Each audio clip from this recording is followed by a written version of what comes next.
নমস্কার বন্ধুরা, রিতার রোজ নামচার আরেকটি নতুন পর্বে সবাইকে অনেক স্বাগত। এই যে দুজনকে দেখছো, এদের কাজ হচ্ছে একজনের মুখের খাবার আরেকজন কেড়ে খাবে। মানে এত খাবারই দিয়েছি, তাও ওই একটা ঘাস নিয়ে কিন্তু দুজন কাড়াকাড়ি করে।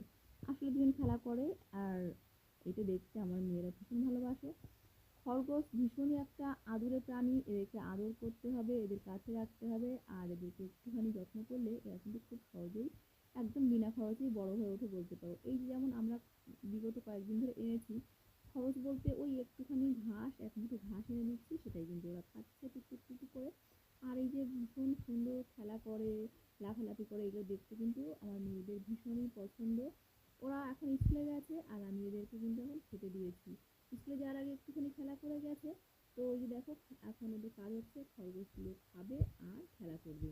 তো আমি একটু পরে ওদেরকে আবার ঝুড়ির মধ্যে রেখে দেবো, তা না হলে বাই চান্স কোনো কারণে বেরিয়ে পড়লে না বিড়ালে কামড়ে দেবে, অথবা কুকুর তো আর কথাই নেই, কুকুর ওদেরকে পেলে আর ছাড়বে না, মানে একদম মেরেই ফেলবে। তো ওরা এমনিতে ভীতু প্রাণী আর ভীষণ আর কি আদর খেতে ভালোবাসে, মানুষের কাছাকাছি থাকতে বা দু তিনজনে একসঙ্গে থাকতে ভালোবাসে, একা একা একদম থাকতেই পছন্দ করে না। তো চলো, তো এদিকে হাঁসেরাও অস্থির হয়ে গেছে। হ্যাঁ, খেতে দিতে হবে। আচ্ছা, দাঁড়াও, খাবার রেডি করে নিই। তো দেখো ম্যাশ, আর এই হচ্ছে ঘাস কুচিয়েছি, একদম মিহি করে কোচানোর চেষ্টা করেছি। তো এটাকে সুন্দর করে পাইল করব।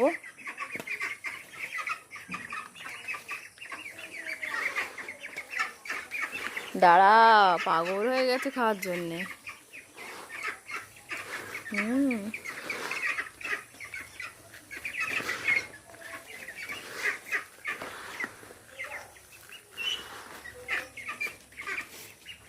ঘাস খাওয়ালে কি হয়, আমাদের খরচাটা অনেক কমিয়ে আনা যায়।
এদিকে দেখো, এখানে মাধবীলতা গাছটা এত ঝোপ হয়েছিল যে আমার অন্য গাছের টবগুলো পুরো একদম কাত হয়ে পড়ে গেছিলো এদের মানে চাপে।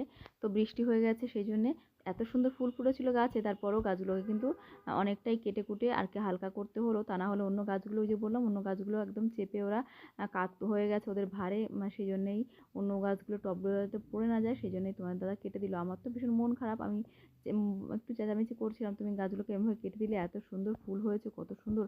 তা বললো ওই যে তোমার ওই একটা গাছের জন্য অন্য অন্য গাছগুলো কিন্তু মানে টপ শুদ্ধ আর কি দু তিনটে গাছ কাত হয়ে গেছিলো।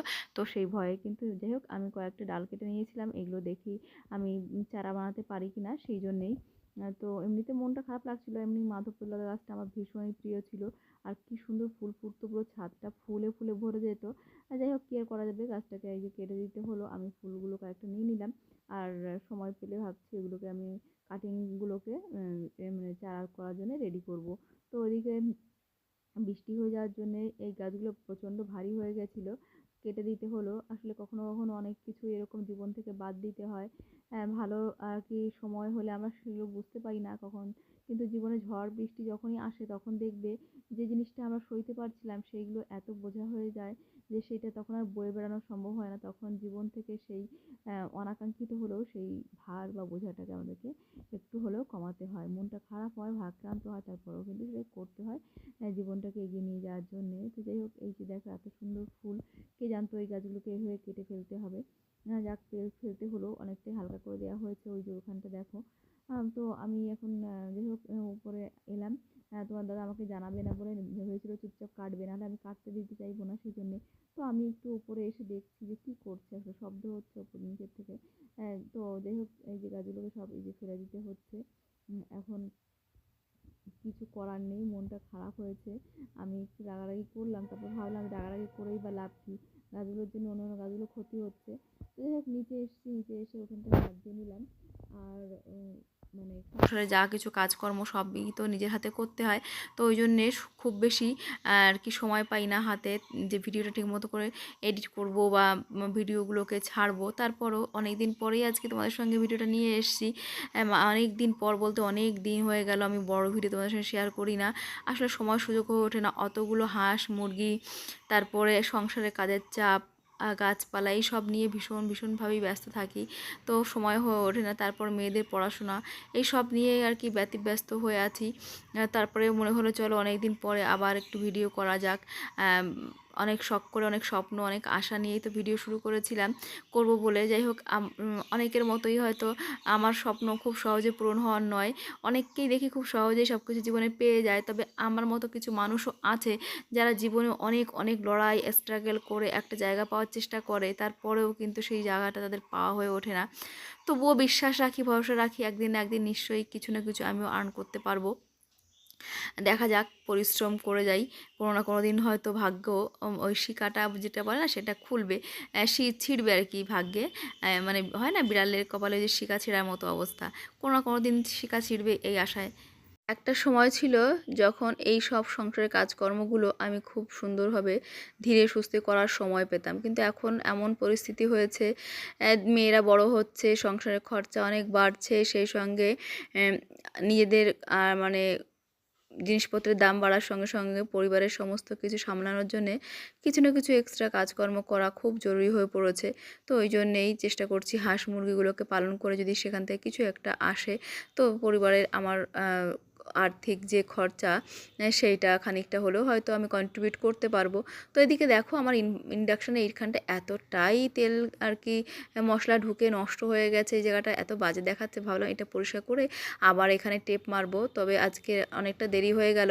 আসলে সকালে হাঁস মুরগি খরগোশ এদের সব কিছু সামলে সংসারের এই প্রতিদিনের কাজকর্ম করতে আমার বড্ড দেরি হয়ে যাচ্ছে, আর আমি সব কিছু কুলিয়ে উঠতে পারছি না। তবে চেষ্টা করব ধীরে ধীরে এইগুলো সব কিছুকে যাতে আমি ম্যানেজ করতে পারি সেইগুলো ঠিক করে নেওয়ার।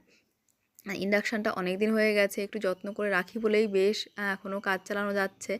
তো ওই যে আমি সেটা পরিষ্কার করে নিলাম, এখন সময় পেলে আজকেই লাগাবো, না হলে রান্নাবান্না করে নিই তারপরে করব। বাসনপত্র সব ধুয়ে নিয়েছি, এখন রান্নাটা করতে হবে। আর এদিকে আজকে এখানে কৌটাগুলো এত নোংরা হয়ে গেছে, এত অপরিচ্ছন্ন হয়ে গেছে, সেগুলোকেও কিন্তু পরিষ্কার করার দরকার ছিল। বাসনপত্র তো সব ধুয়ে নিয়েছি, এখানটা আরেকবার একটু মুছে পরিষ্কার করে নেব, কারণ রান্নাঘরটা দেখবে ভিজা ভিজার সাথে সাথে থাকলে না কাজ করতে একদমই মন বসে না, আর মেজাজটাও কেমন যেন খাট্টা হয়ে যায়, মানে মাথাটা গরম হয়ে থাকে। আর দেখবে রান্নাঘরটা পরিষ্কার পরিচ্ছন্ন থাকলে রান্না করতে মন বসে। তো আমি এখন এই যে এই সাইডটাও পরিষ্কার করে নিচ্ছি, এই কর্নারগুলো পরিষ্কার করে কৌটাগুলো সমস্ত ধুয়ে নিয়ে পরিষ্কার করে নেব। তারপর ওইগুলোকে উপর দিয়ে জল ঝরিয়ে নেব, তারপরে কিন্তু শুকিয়ে নেব ভালো করে কাপড় দিয়ে, তারপরেই কিন্তু ওর ভেতরে জিনিসপত্রগুলো রাখবো, তাহলে সুবিধা হবে। এই কাজগুলো করতে সত্যি কথা বলতে রান্নাঘরে কাজ করতে ভীষণ ভালো লাগে, কিন্তু ওই যে সময়ের সঙ্গে কিন্তু পাল্লা দিয়ে পেরে উঠি না, মানে সময়টা যে কীভাবে চলে যায়, হাঁস মুরগি এদের সব কিছু সামলানো কিন্তু মানে সব ওদের ঘড়ি ধরে খেতে দিতে হয়, ওদেরকে দেখভাল করতে হয়। আর এই ছোটোবেলায় কিন্তু যত্নটা একটু বেশি করে করতে হয়, তা নাহলে কিন্তু মর্টালিটি রেট বেড়ে যায়। তবুও আমি চেষ্টা করছি নিজের হাতে নিজের একটা পরিচয় তৈরি করার। আর এই নিজের পরিচয় তৈরি করাটা ভীষণ জরুরি, পরিবারের সাপোর্ট করাও সম্ভব হয়, আর তাতে করে কিন্তু নিজেরও ভীষণ ভালো লাগে। যাই হোক, খিদে পেয়ে গেছিলো, মেয়েদের ডিম সিদ্ধ দিয়ে দিয়েছি, আর এই দুটো ডিম সিদ্ধ আমি আর ওর বাবা খাবো। আর হাত মুখগুলো ধুয়ে নিলাম, কারণ সকালবেলা একটু কিছু খেতে হবে, এখন অনেকটাই বেলা হয়ে গেছে। মেয়েরা স্কুলে চলে গেছে, ওদের জন্য আজকে বানিয়েছিলাম হচ্ছে রুটি আর ভেন্ডি ভাজি, আর দিয়েছিলাম ডিম সেদ্ধ করে, আর কালকে একটু ঘুগনি করেছিলাম সেটাও দিয়ে দিয়েছিলাম, ছোটো মেয়েকেও দিয়েছিলাম, বড় মেয়েকেও দিয়ে দিয়েছিলাম। সেলফগুলো এই সঙ্গে পরিষ্কার করে নিলাম। দেখবে কাজ করতে একবার শুরু করে দিলে না, একটু একটু করে সমস্ত কিছুই কিন্তু হয়ে যায়, কিন্তু শুরু করাটা ভীষণ জরুরি। জীবনেও কিন্তু দেখবে তুমি যখন কিছু একটা করতে শুরু করবে, তো তোমার মধ্যে এখন একটা কাজ করার একটা মানসিকতা চলে আসবে, আর ধীরে ধীরে এভাবেই কিন্তু আমরা উন্নতি করি। জীবনে চলার পথে যখন তুমি একটু ভালো কিছু করতে চাইবে, দেখবে আশপাশ থেকে 10টা মানুষ তোমাকে টেনে ধরবে, 10 রকম কথা বলবে, তোমার মনোবল ভেঙে দেবে, এই রকম চলতেই থাকবে।